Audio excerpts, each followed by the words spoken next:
Well, to be fair, like with Steph kind of tying into her retail story, that ties nicely into my piece. So for this week, I kind of wanted to talk about, as mentioned, retail and specifically about the customers involved with retail. So it's kind of pretty timely because here in the UK, we're just about to have the shops open again following lockdown. And, it's actually been roughly 2 years since I left retail myself. So I thought it would be quite topical. So because I worked for TK Maxx for about 8-9 years across various different stores. And I'm not going to use this time to bash the company because ultimately I don't think they're that bad of a company to work for. Mm-hmm. But I could say a lot about the people who they hire, but that's a story for another time. But yeah, so working in retail, the work is actually quite enjoyable if you've got plenty to do. And for a lot of people, it might be the only work they can get. But the one thing that makes it like insufferable and horrible is the reason we're there, which is the customers. There's just something about retail that can take a perfectly nice person and mold them into an absolute cunt when they step through those sliding doors. Yeah. And it's not just retail either, pretty much any job that deals heavily in customer service, whether that's like bar, hospitality, I guess call center stuff as well. So I just kind of figured I'd share some stories, and we've also got a few from people that have sent in as well. Harry, did you say you had some? You've got some. Yeah, is Em going to come on and do hers, Nathan, or not? I mean, she's just woken up from a nap, so Em, do you want to read out your story, or do you want Harry to read it out? Well, I just think it'd be nice to hear it in Em's voice. Oh, is he coming? Well, I'll tell you what, I've got a few to go through anyway if she wants to.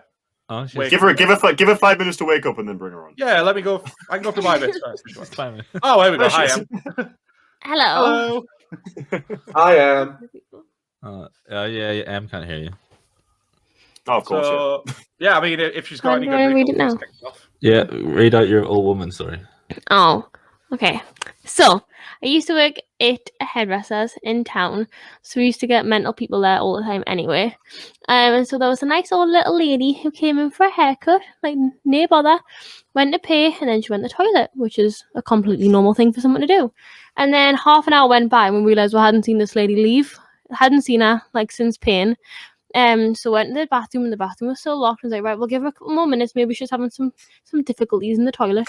And then a few minutes later, she came strolling out, happy as Larry, fresh face. She had changed her clothes, and she went straight out the door. And we went in, and there was water all over the floor.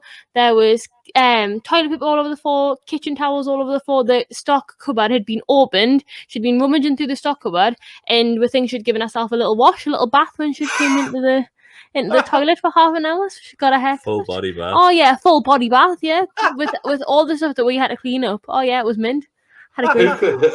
Who cleaned it up? Who cleaned it up? Me. There was no cleaners. It was just me. What a ballsy move, man! Like I kind of, you know what? Good for her. I don't know. It's saying good for the old lady. Good for the old lady. Yeah, good for her. Ballsy move. No, she never came back. Never came back. Yeah. She comes back next week and it's like it's that time again, guys. I love how like Jodie is like this. Yeah, they're laughing at how Jodie are. Where me? Where me? I'm not fucking Jodie. Where me? Oh. Thank you very much. That was cracking. Thank you very much, Em. Well done. That was really good. No, that's nice.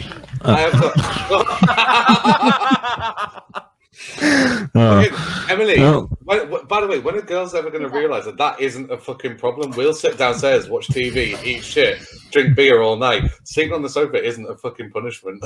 Fuck yeah, man. I'll see you on Xbox Live tonight, Nathan. Greg, do you want me to do this? I've got two of us. Well, let me run through my two, and then I've got a couple, but I'll let you do some before I do mine. So we'll just work it that way. So, by the way, are we all right? If I'm all right, just to run off for a pee quickly because I've drank too much. I'm sorry. Just carry on. Okay. All right, I'll get things rolling. So yeah, as I said, now that he's gone, boys, let's bitch about him. Gonna buy so many snakes for Harry. put a pipe in his bed. Yes. Anyway, as I was saying, I worked for TK Maxx for about 8-9 years, and I worked across various stores. And like the main one I worked in was when I was at uni. Was the one in London, which was like the flagship. So literally, it was a store that was open from like 8 in the morning to 10 at night. Incredible footfall. Like you're talking, they made like 22 million quid in 1 year. So that kind of gives you an idea of how busy they are. So naturally, I've got quite a few stories from there. One that always sticks out in my mind was I'd literally just started a shift and I was working till late. And obviously these shifts can go on for ages. Start and it's busy, and then immediately they're like, "Okay, Greg, go jump on a till." And I was like, "Okay, fine, I'll go get the queue down." First customer I serve, she comes up with her husband with a bunch of stuff, and one of them's like a glass jar. And she was buying, it's got a chip in it. Now, policy at TK Maxx is if anything's chipped or cracked, we can't sell it. Like generally, I think it's just because it's health and safety, but it's also probably because like Absolute Chances will buy it, cut themselves, and be like, right, well, I want compensation. So it's just kind of like covering the ass. So I saw it, and she pointed out herself because obviously she wanted a discount on it, and I was like, oh well, I'm sorry, but like our policy is I can't sell this to you now. Then I'm gonna have to like say you can't buy this. It's like because of our policy. And she went, right, want to speak to your manager then? And I was like, but I'm telling you, if I go speak to them, they're just going to tell me the exact same thing. She went, no, you're going to go speak to them. So I was like, fine, I'll go have a word with them. Immediately went up to them and went, guys, this lady wants a discount on this. I'm right in saying she can't, and we have to get rid of it. Back. And they went, yeah, you can't do that. Took it back to the till. What the fuck is Harry doing? Took it back to the till and I said, I'm so sorry, but yeah, you can't buy this. It's cracked. We have to get rid of it. And she said, right, well, I want to speak to them. So I was like, okay, they're over there. So I'm just fucking fuming at this point. She's just kicking off Royal at my managers while I'm packing up the rest of her stuff. Her husband just stood there just like, oh, fucking hell, what's she doing? Then she comes back over and she's like, again, having to go at me. She's like, I've worked in retail for 20 years and like, I've never had to do things like this. And I was like, well, if you're part of the same thing, why are you doing this to me? And then thankfully, the good ending of that story was that she was still ranting at me as I was packing stuff up, and her husband turned to her and went, why are you yelling at him for? He's just doing his job. And she nice. And I was like, thanks, mate. You fucking nice. tell her. Nice. Yeah. You get people like that. Sounds like your stereotypical Karen, right? Like, oh yeah, like I never called her name, but if there was ever was a Karen, it was Karen. Yeah. It'd be that. It would be Karen. The other story I got is I just find really funny. So again, this store, despite where it was, so it's basically off Oxford Circus, the main shopping district, and it was like leading into the West End on Tottenham Court Road. So like you're talking like down the street from us was where the theatre house was that was showing the Harry Potter play and things like that. So it was a big touristy area. But during my time there, for some reason, the police funding got cut on that street, which meant there was no footfall for police. And that meant during the day it was fine, but on a nighttime it got very fucking shady. Like you could see drug deals happening out on the road and stuff. No joke, one night I used to do night shifts there. We used to have to get the bins around the back, and you had to basically go down this alley where it looked like Bruce Wayne's parents had been shot. And we left the bins there one night just for while we did a few things. Came back and there's just people like divvying up the drugs they just bought behind one of them. It was proper shady. And as such, we got a lot. Did you get anything good? A lot of heroin. And then as such, we've got many shifty characters coming into the shop. And one day, this guy came in. He was clearly off his tits or drunk on something. Went down to the fucking shoes section of the store and then proceeded to take a whopping great big piss over a whole display of shoes. 500 quid's worth of shoes we had to get rid of because he just went and just took a piss everywhere. And the kicker to that was the very next day he came back in and tried to return a jacket. Did he at least get like that? What a fucking dickhead to start with. But did he have the receipt? Yeah, I think he did. But it was like mash the fuck from what I'd heard. But yeah, it was like you fucking came in and like ruined 500 quid worth of stock. We're not going to give you a fucking like refund. Yeah, fuck that. Fuck that specific dickhead. Like, I'm not sure legally where you lie on that. Yeah, I know. You should have given the refund. Nah, he's not. Technically, he owes us money. Yeah. Yeah. Well, that's what I was going to ask you. Did you ever get the money off him, or was it just out of the fucking company pocket? I don't know what happened when he came back. I just remember someone telling me he did try to come back and return something. Because we had like headsets where we could talk to each other, and I'm sure someone said the next day, oh yeah, that guy's come back in who pissed all over those shoes. And I never found out what they actually did. I'm sure we just refunded and told him to get out the store. Retail workers are the unsung heroes of our society, though, honestly. Like, they do not get enough credit for the bullshit that they have to put up with. I'm thankful that... They're whinging for it, though. When you hear stories that we're going to tell, it's justifiably so. Like, whoever coined the phrase, the customer's always right, was a fucking moron. Like, the customer's right maybe 10% of the time. The customer is regularly an arsehole, yeah. Fuck that noise. I feel that statement has never actually applied. And it's just something that customers have picked up on, and since it's been picked up on, they use it as ammunition.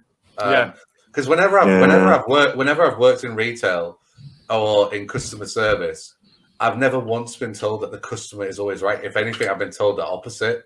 Yeah. I've been told, you don't have to feel like under pressure. I wonder if it's a very American thing though, because I feel like again, I don't know how accurate they are, but I've watched a lot of those undercover bosses things where they're like, even if the customer is the biggest dickhead, you've got to be the nicest person to them. Like, I wonder if that's like a lost in translation thing where the American they do that a lot more. It's definitely more of an American thing, and I think I did look up who said the quote originally. It was by it's one of the it's a very old quote from like what I feel had one of the very first department stores, like quite well known. I'm gonna Google it while you guys tell you what, you guys keep talking. I'll do a Google. Yeah. But yeah, you're dead right. Like the customer is rarely ever right. Like I say, I mean, if you give me 10% of the time, yes, but the other 90%, you're just like fucking no.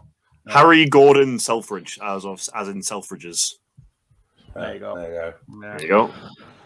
Yeah, it's always the people saying that are always the people who never actually have to deal with the fucking customers. They just have to deal with the economic upturn of their business. It's so fucking convoluted. The bastards, fuck them. They're all snakes. Yeah. I mean, 100%. I used up by Liam. Bye, Liam. Liam. Well, right. Fuck Liam.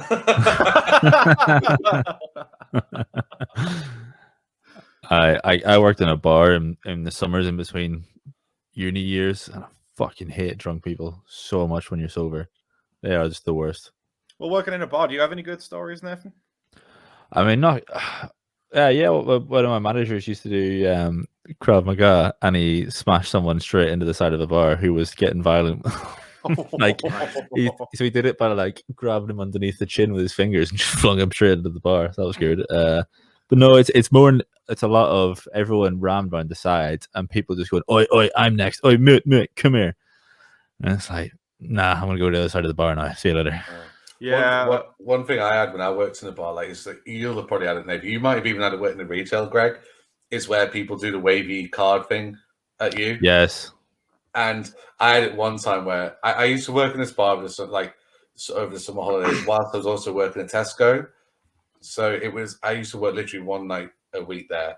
And so it didn't really mean that much to me. And I had this one guy, and he was known for he was rich in the area. Everyone knew he was, and he was a bellend. And he just kept waving his card in front of my face. And I just said, oh, can I have a look at that? And he went, yeah.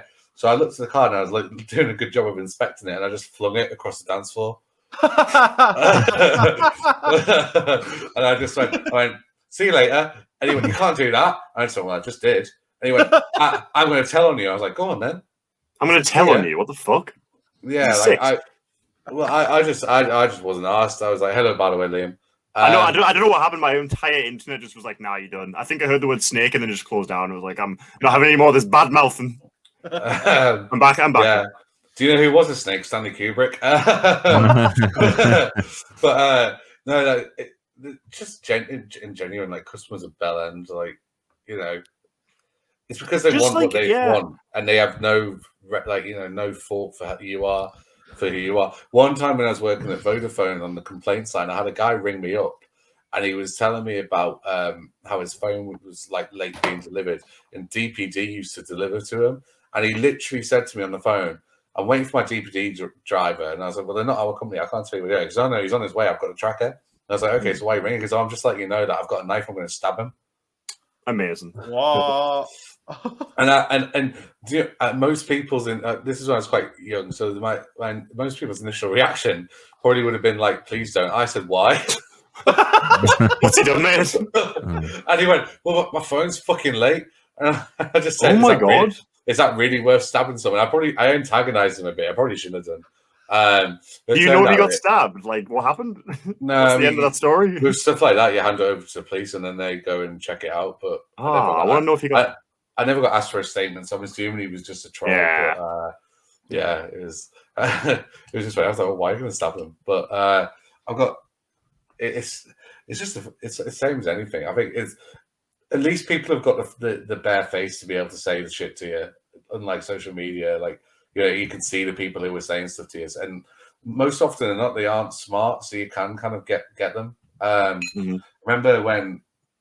Sorry if I'm going to hijack it. I remember when I was working at Tesco one time.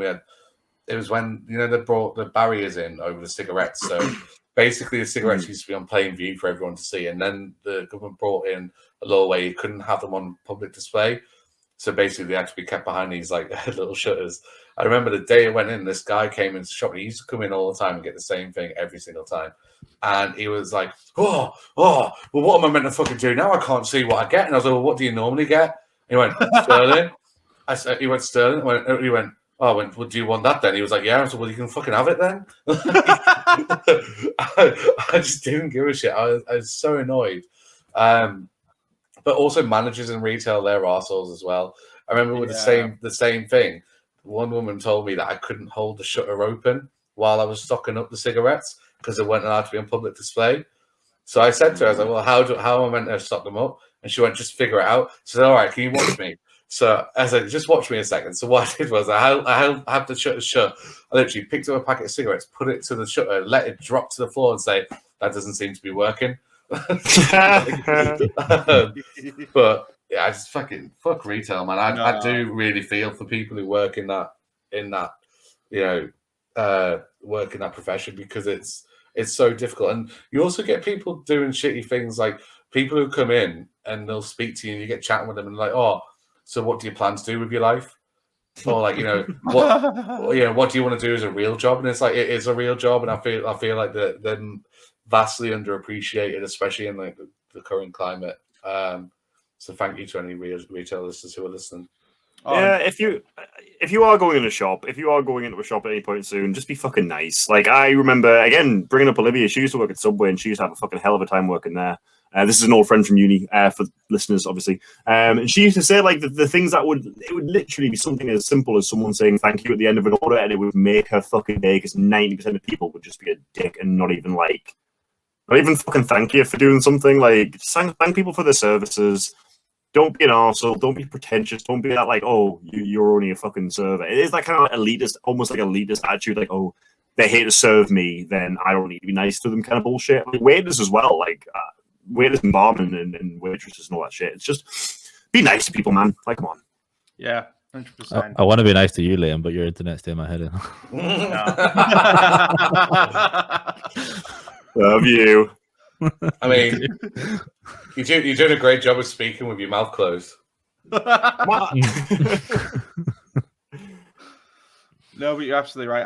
I got sent a few in, and mainly from our friend Hannah Taylor, which Liam, you obviously know Hannah well back in the day, right? Steph knows her, but I don't know her. Knows it, yeah. So she's worked retail for absolutely ages. So she sent me 3 absolutely brilliant services, which kind of just sum up like the kind of spectrum of things you have to deal with in retail. So I'll read out as she sent it to me. So the first one was working in, shall we say, well-known, cheaper high street store that is known to be a bit more expensive than Primark, but sold the same clothes. Did 2 years there, and so pleased I got out. It was pretty close to Christmas, and I had a uni student come in, clearly been on a bender the night before, makeup down her face, hair a state, could smell the alcohol before she walked through the door. Right up to one of my girls at the till, bypassed the queue of customers that were clearly pissed that she'd done that, threw a grotty bag on the desk and demanded to speak to the manager. Enter me from 2 feet away, radio on, headset on, keys on my lanyard, manager sticker on my name tag, asking if there's anything I could help her with. You know, the tone, the customer service voice with the fake smile and death behind the eyes brewing up. She proceeded to tell me that she brought a dress from a night out and hasn't got the receipt, but would like a refund. Anyone who works in retail knows that that's not cause for a return. An exchange at the manager's discretion for whatever the price of the item on that day, potentially. So when I told her this, she booted off. Told me that the dress was faulty. By law, any goods and retail service, you've got 6 months for the faulty product in order to return, or longer if the company's policy. Demanded a refund, and I said I'd take a look at the dress and see what I could do, try and diffuse the situation, because as much as I'm a gobshite and like a row, it was close to Christmas, I'd worked every shift under the sun, and your girl was tired. Fuck it. I worked for New Look. She handed me a George as the dress, with the tag sellotaped on and a drink stain down the front. Needless to say, she left the store pretty red-faced, shouting and swearing at me and my staff for her trying to return a George as the dress to New Look. I have every right to return this dress. Yeah, her not as the absolute teaspoon, not New Look. So that is a common thing. Like, people will just try any kind of basic Sam when they clearly just don't want an item anymore. They'll take it anywhere. It was ridiculous. The second one, though, is very funny. She said, I'll keep this one short because it makes me want to be sick. But we had a uni student come in asking if we had a toilet. And one of my guys told her that there wasn't a toilet in store, but she could use the coffee shop next door as they had one. Or there was multiple in the car park she could use. She said, thank you, and left the store. Fast forward half an hour later, I walk out from finishing my shift, and the same member of staff walks up to me saying she can smell shit coming from the fitting rooms. Bearing in mind, these were closed off for weeks because we needed them for storage. Yep, all up the mirror, and she had the picture, the proof of that as well, and it was fucking horrific. What? Yeah, Hannah sent you the picture. Uh-huh. Oh, can you send it in the group chat? I don't want to see it. No, don't. I don't want to see it. Send it to Harry specifically. I could try and dig it out later for sure. I want to see it. Harry's scared of snakes, but loves looking at pictures of shit. That reminded me when I worked in a bar at uni. Someone did that in the men's toilets. Just took a shit in the middle of the floor between the sink and the urinals. I remember someone coming in. We had to draw straws for who had cleaned up. Yeah, had that at the London store as well. Like piss, shit, and I think even cum at one point in the fitting rooms. Some people just shouldn't be allowed at that fucking house, should they? No, I shouldn't. To be fair, sorry, David, go ahead. I like to think with these people are they going out and by chance they end up doing these things? Are they going out with the sole purpose of doing these things? I'm gonna shit someone's shirt. Fuck me. I remember like we had a case of that when I was working in a restaurant where someone had done like left shit trailing along the floor in one of the toilets, and like one of the managers was like, "You can clean that up." I said, "No, I just went, I'm not cleaning it up." Like my gag reflex is terrible. And I said like I might have to do some cleaning and stuff, but at the end of the day, I said, "I'm not cleaning shit up. You can get someone else to do that." And they're like, "Well, if you don't do it, we'll have to have a discipline meeting." I said, "Fine, discipline me for not cleaning someone else's shit up. Fine." Yeah, I would take firing over. If you're regular staff, you shouldn't have to do that, though. Nah. That's like... It's also really, like, unsafe, right? Like, yeah, people's bodily fluids is pretty unsafe. Like, I was host at the time, so it was like the person who greets you at the door, manages all the bookings, and then sends people to their tables. Like, I was like, why do I have to do this? Yeah. You shouldn't. They should have ever asked you to do that. These people should wear fucking nappies. Well, kind of sticking along those lines, her last story begins with crusty knickers return. Need I say more? To which I just replied with a lot of laughter and then just put, ew. She just put, I know, right? The fact that she had the nerve, the actual audacity to hand me and my girls a 4-pack, you know, the ones in the plastic packets, one of them, with each pair clearly worn, then put back in. I swear to you, on my life, one of them had actual skids in, and she still said she had the right to return them because they didn't fit her properly. Like, sorry, babe, there's no hygiene seal on those pants in the 4-pack, and you've had your clapped up lips on them. No chance. She left them at the desk and walked out, and I refused to give her the return. But she rang customer services on me and complained, and they gave her the refund. I sent them pictures of work on the iPad to show the absolute state they were in, and they still said the customer's in the right because they didn't fit properly. I'm not being funny, but for the sake of £3.50, I'd have just thrown them out. Had to put bin bags on my hands and put them in the biodisposable bin that we use for when we found things like tampons and that in the fitting room. So I'm pleased COVID has shut our fitting rooms down for the foreseeable future because of that. I am never going to complain about my job ever again. I'm not going to complain about Vampire Lady. I'm not going to complain about anything because I'm so thankful that I only had to do like 1 year in retail and it was pretty uneventful. Because goddamn, my heart goes out to all of you. Like, you are real fucking heroes, as I said before. Fuck. Like, what the fuck? You deal with so much shit. I mean, the other things I got was like same things Nathan said, like Chelsea, who my girlfriend who's went to the bar, said the same thing to you guys, like people trying to wave you down when you're at the bar with money if it's busy and stuff like that. Like just being generally rude to try and get served. There's like no need for it. When someone clicks it away there, that's a bad one. Like, do that. I'm like, fuck off. Same thing. She said it's just likely going to make sure you get served even later because of that. So it's just like, or you get some spit in your food or something. Yeah. Yeah. How did you say you had some sent in, or? Well, I had like 2 good ones and then one that was really like not funny, so I'm not going to read it. Okay. I'm sorry. Whoever that is going to be sad now. Well, should I read you all 3? No, Emma's doesn't count because she read her own one out. Yeah. I liked Emma's one. I'll read them out and you can decide which one isn't funny. So the first one was Steph. If you want to decide that she's not funny, she'll listen to this later. So she worked at Pets at Home, and she said, and she used to like sell things like dog collars and whatnot. She had a woman come in one day, and she brought a leash and a collar to her table, and was like, "Do you do these in like a longer and like a broader neck?" And she's like, "Yeah." So she showed it through. She goes, "Oh, what's this for?" And she went, "It's for my husband." Oh, Nice. Just you know what? Good for her. Yeah. Lucky anyone who doesn't fucking know, Pets at Home is a pet shop. So she was like showing a dog collar. She's like, "Oh no, these are no good. These are no good." And in the end, after like many like discussion of like many different varieties of dog collar, she did actually buy one and walk out. And her husband was waiting in the fucking car. You know what? I'm actually. I think that's quite an uplifting story. I think that's an empowering story about not kink shaming people, and I like it. I think it's a good story. Oh, king shaming. Give me a break. This is fucking... All right. Fucking hell. If you go to a pet shop, like you got Amazon, go on. Yeah, I was gonna say Amazon. I mean, that'd be my first choice, but maybe the one like the ones at Amazon. Yeah, it's like shaming people who like snakes. You deserve it. So I got one sent by Liam. I think Greg, you'll obviously know these people. It's Rachel Mole. Yes. Yeah. So she works in Nando's. A very nice chicken joint, or overpriced chicken joint, as people say.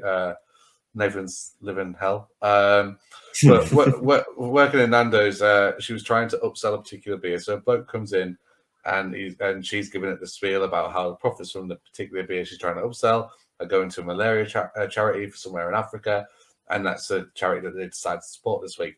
And they also had like bracelets and stuff like that they could sell for the charity. When she was trying to upsell to this particular bloke, the bloke looked at her and says, "Oh, I don't care if they get malaria. They're all black anyway. I'll take the other beer." Oh my bags. fucking god! Oh, Fucking hell. Oof. Yeah, Yeah. that's. I'm assuming that's the one in Durham as well. Probably. Yeah, What it's the fuck? yeah. So not nice. Fuck that guy specifically. Our hometown, ladies and gentlemen. Yeah, lovely. Not Nathan's or mine, but yeah. Just want to separate us from that shit. fuck your country. So then finally got David. He sent one in saying he worked in Granger Games as a Christmas temp years ago and was nearly closed on time. He was sleeping on the floor. He had to tell the customers that they were closing soon, and he said to some guy with tattoos, you're closing, so you're going to have to leave. The guy looked him up and down with a dirtiest look and said, "Have you got a problem?" He said, "No, I don't have a problem. Do you? Do you?" And he said, "No," and then walked out the shop. And he said, "That's the strangest experience. I was furious at the time, but also had a week left, so I thought, I don't really care." It is true though. Like that is a kind of thing that used to happen a lot when I was at Sainsbury's. That people just linger in that last kind of 5 minutes. I'm like, when someone enters a shop about 5 minutes before it closes, I'm like, are you fucking serious? Like that? No. Some bullshit. That was very funny. If you don't like humor, I mean, that does fit nicely to another thing I just remembered. So yeah, at the London story. You two are dickheads. I just want to comment on how much of a dickhead these two are. Absolute knobheads. No, it's like it's not that funny right. life. No, The thing is, it's an accurate story. It is. It's what fucking happens all the time. David's a really, really good guy. And it's just the way he's written it. He was like, he looked me up and down, and he said, "Do you have a problem?" I went, "No, do you?" And he went, "No," and then walked out. It was just like this. I thought there was going to be such a bigger blow up, but it was just like, "No," and then he walked out. David, your story is still valid, and we young men at Yellow Clouds. No, I do. Thank you for that. Yeah. Thank you, David. No, thank you. Thank I mean, you so it much. does fit just something I making it remembered tying into that, like people lingering for 5 minutes. There was a woman again at this London store. Every time she would come in as we were due to close, and then as we announced we were closing, we'd go at the till with about 5 massive carry bags full of return items. And it takes fucking ages to process that shit. And she did it every time. Like, she knew when we were closing and decided to wait till it was, like, just her to go there and delay us actually shutting down the stop. I think one of my managers actually said that to her once, and she got very fucking upset by it, but it was true. It was like, if you've got these returns, don't fucking wait until everyone else has left the door and then be like, "Oh, yeah, I've got all this to return," because it was never in order as well. Tied up before we finish, I do have one more, which a friend of mine said, and she just wants to remain anonymous for this one. She works as quite. Let me out them. I'm not Greg, keeping myself. Greg, say It's- it. Message to Fuck's sake. Greg, say the name. Just bleep yourself. Do it. It's tradition. It's my friend, and I don't think any of you know who she is. Where does she work? What's her address? let's dox this bitch.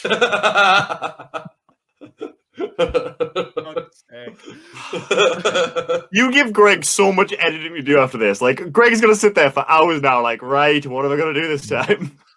I just have to bleep everything Harry says. But anyway, she does work quite hard. She's like basically a manager at this place, and she's doing a lot of stuff over the phone. So she told me this story that happened to her just the other day. So she had a man on the phone calling up for some information about a new head gasket and something to come out and fit it. So she answered the phone as it is part of a job and asked to speak. But the guy asked to speak to a man specifically. She told him I was more than capable to help him with the issues. He proceeded to tell me he needed to speak to a man as they have brains. Oh my fucking God. But she's not the kind of person to take any shit. So Good. she told him, in fact, I do have brains and a brain I use for work daily. I then pushed onto him to tell me exactly how to use my brain to make sexist pigs like him feel like stupid idiots. He told me that if I was to continue to speak to him like that, he would need to speak to the man who owned the company. I put him on hold for a moment, mustered up my best man voice and told him where to stick it. He actually believed he was speaking to my boss until I giggled at the end as I could not keep it together any longer. Oh, fucking yes. I can't say it. Fucking yes. God damn it, Liam. Sorry. No, honestly, Greg, like, that's the. Greg. Yeah. Is it? Oh my God! How do you know? I don't. But your friends list isn't private. God damn it! Fucking hell, Harry. Yeah, you're gonna have to. I've got so much editing to do. I will say that that is the uplifting story I needed to hear this week, Greg. After all the bullshit we've talked about, toxic fan bases, clickbait, all that shit, I want to hear someone put some sexist pig in their fucking place. Thank you for that.